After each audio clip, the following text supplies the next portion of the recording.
البتہ یہ ہے کہ اس واقعے کی جو یادگار ہے اس میں کوئی شک نہیں ہے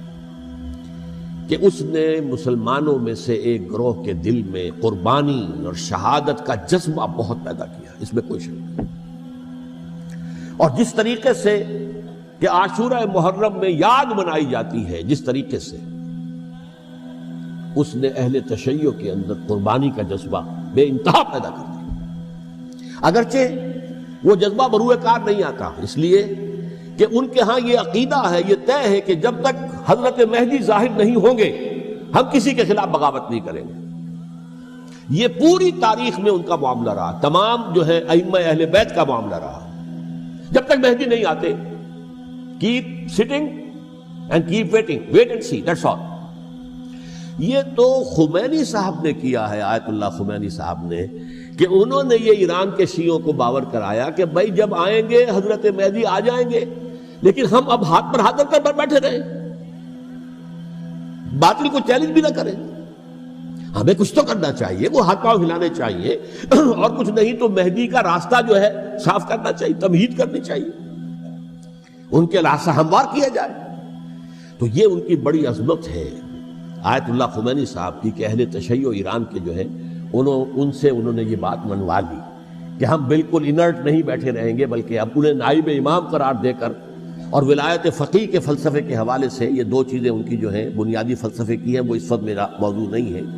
انہوں نے عوام کو ایسا کھڑا کیا ہے کہ 20,000 سے لے کر 30,000 کے درمیان انسانوں نے جانیں دے دی، عورتوں کے جلوس نکلے،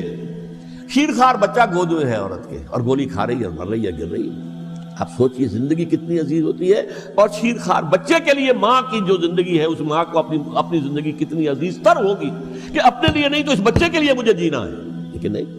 گولیاں کھائیں تو گری۔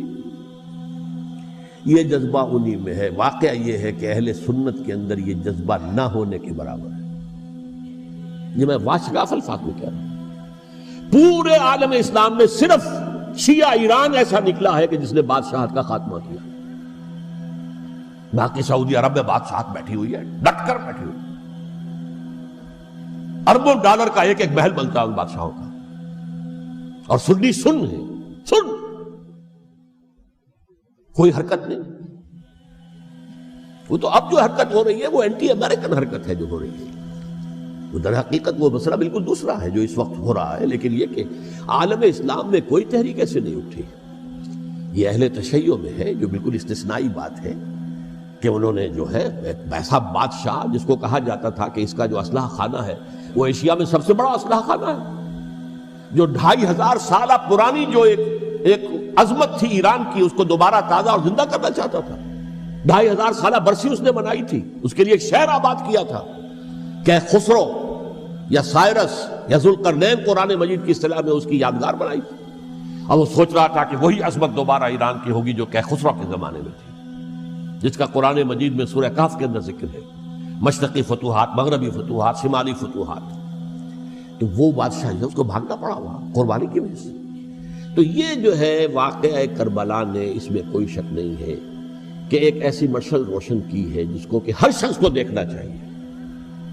یہ بھی انسان، جیسے کہ اقبال نے ایک شعر کہا تھا غالب کے لیے،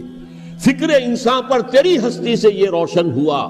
ہے، پرے برغ تخیل کی رسائی طاق ہو جا۔ تو فکر انسان پر حضرت حسین کی قربانی سے یہ واضح ہوا ہے کہ انسان کس حد تک جا سکتا ہے قربانی دینے کے لیے اپنے کسی مقصد کے لیے۔